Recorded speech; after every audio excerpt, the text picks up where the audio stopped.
On fait tous des petites retouches qui sont principalement dans le contraste, la couleur et un petit recroppage des fois, recadrage. Et c'est toutes des choses qui se faisaient en chambre noire. Donc du coup là c'est une image à Cuba dans un centre d'escrime. Moi je suis du genre à penser qu'il faut vraiment faire attention à tous les détails autour de ton cadre quoi. Donc, du coup, je regarde, bon, c'est ça, ça m'énerverait peut-être un peu, ça a l'air un peu d'être des tâches, le drapeau, est-ce que je le coupe ou pas On va dire que je trouve que c'est de trop dans l'image, je peux le recadrer un peu, quoi. Parce que, bon, des fois, t'es dans l'action et il y a juste un petit truc que tu vois pas, donc plus tu coupes, plus tu perds la qualité de l'image. Et idéalement, il y a plein de photographes, surtout avant à l'époque du film, qui disaient, mais tu recadres jamais, il faut que tu l'aies sur le coup, donc... Euh, mais moi, j'ai rien contre quoi, nettoyer un peu des tours de ton cadre quand tu oublies un détail.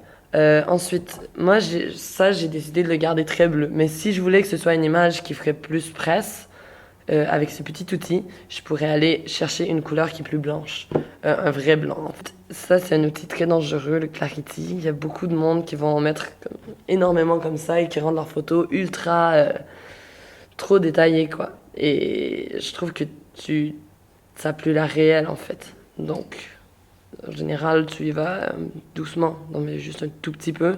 Ça rajoute un peu de contraste en même temps aussi. Euh, Ensuite, ce qui est important, c'est que dans toutes les retouches, ça vient avec ton style, ton esthétique. Moi, cette série-là, je l'ai gardée bleue parce que je trouvais que ça donnait une belle ambiance à l'endroit. C'est un peu plus glauque, un peu plus froid, quoi. Donc, du coup, j'aurais été un peu plus, on va dire, je recadre un peu, je coupe. Et j'aurais été mettre un tout petit peu plus de contraste. Peut-être comme ça. Et peut-être...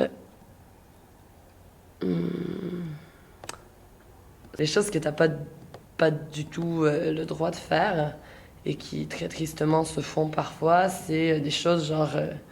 ah mais attends, le plancher, je le trouve laid. Donc je vais prendre ça et là je vais mettre du plancher qui serait un peu plus propre. Hein, parce que la grosse tache, quoi, c'est pas très classe. Donc là je viendrais remplacer comme ça mon plancher. Le gars qui avait rajouté de la fumée, dont on parlait tantôt, c'est comme ça qu'il a fait ça. Et ça paraît. Et c'est pas. Je viens de modifier la réalité. J'ai rendu ce plancher de gymnase cubain, bon, on va dire, j'ai rendu ce plancher super beau, super propre, alors qu'il l'était pas. Et en plus, c'est horriblement mal fait, donc on oublie ça. Bon, admettons, je voudrais faire disparaître cette fille-là.